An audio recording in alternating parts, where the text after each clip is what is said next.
तो आज हम गुरु नानक के बारे में पढ़ेंगे, जो कि हमारे काव्य खंड का पहला चैप्टर है। तो आइए देखते हैं। कहते हैं कि सिख धर्म के प्रथम गुरु गुरु नानक का जन्म ग्राम तालवंडी, जिला लाहौर, जो कि अभी पाकिस्तान में है, वहीं हुआ था, जो अब नानकाना साहब के नाम से सिखों का महान तीर्थ स्थल माना जाता है। इनके पिता का नाम कालूचंद खत्री, माता का नाम तृप्ता और पत्नी का नाम सुलक्षणी था।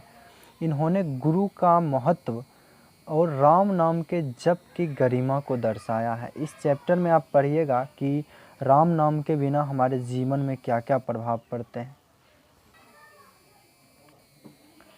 और इन्होंने हिंदू मुस्लिम के धार्मिक एकता पर बल दिया। गुरु नानक मक्का मदीना की यात्रा भी की थी। मुग़ल सम्राट बाबर ने इनको अपने दरबार में बहुत सम्मान दिया था और लास्ट यानी 1539 ईस्वी में ये वाह गुरु का स्मरण करते हुए इस संसार सागर को पार कर गए। और फिर 1604 ईस्वी में सिख धर्म के 5वें गुरु, जिनका नाम अर्जुन देव है, उन्होंने इनके उपदेशों का संग्रह कर गुरु ग्रंथ साहिब नाम रखा, जो सिख धर्म के पवित्र और पूजनीय ग्रंथ हैं। और इनकी अन्य रचनाएं जपुजी, आशा दीवार, रहीरास और सोहिल है। तो आइए अब हम इनके प्रथम पद की ओर चलते हैं। कहते हैं कि राम नाम बिनु बिरथे जगी जन्मा, बिखू खावे बिखू बोले, बिनु नावे निहफलु मटी भरमना। इस पंक्ति के माध्यम से कवि कहते हैं कि राम नाम के बिना जग में जन्म लेना व्यर्थ है। अर्थात जो व्यक्ति राम नाम का जाप नहीं करते हैं, उनके द्वारा किया गया भोजन विष के समान, उनकी द्वारा बोली गई भाषा विष के समान हो जाती है। तथा जो ईश्वर का नाम नहीं लेता है, ईश्वर का स्मरण नहीं करता है, उनका जीवन निष्फल और उनकी बुद्धि भ्रमित हो जाती है। फिर अगले पंक्ति से कहते हैं कि पुस्तक पाठ व्याकरण बखाने, संध्या कर्म निकाल करे, बिनु गुरुस्वद मुक्ति कहाँ, प्राणी राम नाम बिनु उर्जी मरे। अर्थात पुस्तक का पाठ करना, व्याकरण बखान करना, स्व यानी संध्या का काम करना सब बेकार है। और जो व्यक्ति राम नाम का स्मरण नहीं करता है, गुरु का स्मरण नहीं करता है, वो इस संसार में उलझकर, इस संसार के माया मोह में उलझकर मर जाते हैं, अपना प्राण त्याग कर जाते हैं। और फिर अगले पंक्ति में कहते हैं कि दंड कमंडल सीखा सुत धोती, तीरथ गवनु अति भरमनु करे, राम नाम बिनु शांति न आवे, जपी हरि हरि नाम सुपारी परे। कहते हैं कि दंड कमंडल धारण करना, सीखा सूत पहनना, धोती पहनना, तीर्थ भ्रमण करना यानी तीर्थ पे जाना, घूमना सब बेकार है। अर्थात राम नाम के बिना शांति नहीं आता है। और जो भी व्यक्ति राम नाम का जप करता है, वो इस संसार को आसानी से पार कर जाते हैं।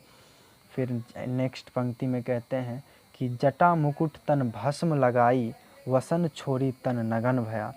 कहते हैं कि जटा धारण करना, भस्म लगाना, दिगंबर हो जाना सब बेकार है। जेते जिया जंत जल थल महियल, जत्र तत् तू सरब जिया।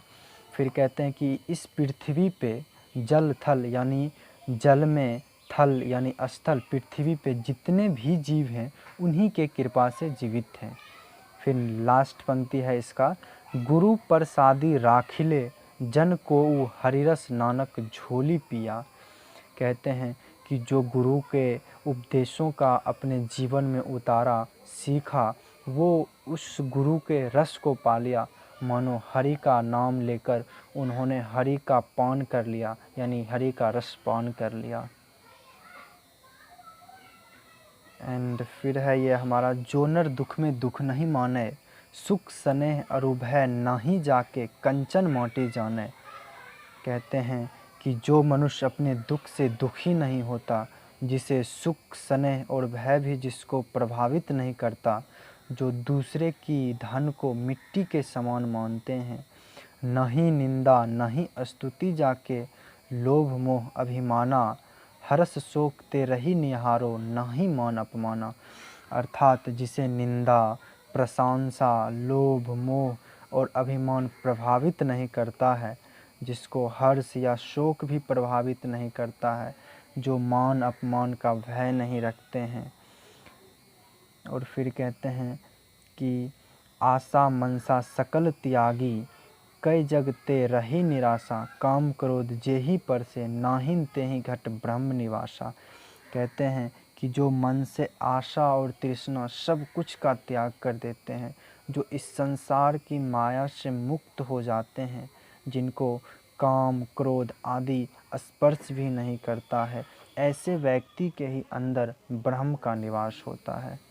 फिर अगले पंक्ति में कहते हैं, गुरु कृपा जेहि नर पे, किन्हीं तिन्ह यह जुक्ति पिछानी, नानक लीन भयो गोविंद सो ज्यों पानी संग पानी।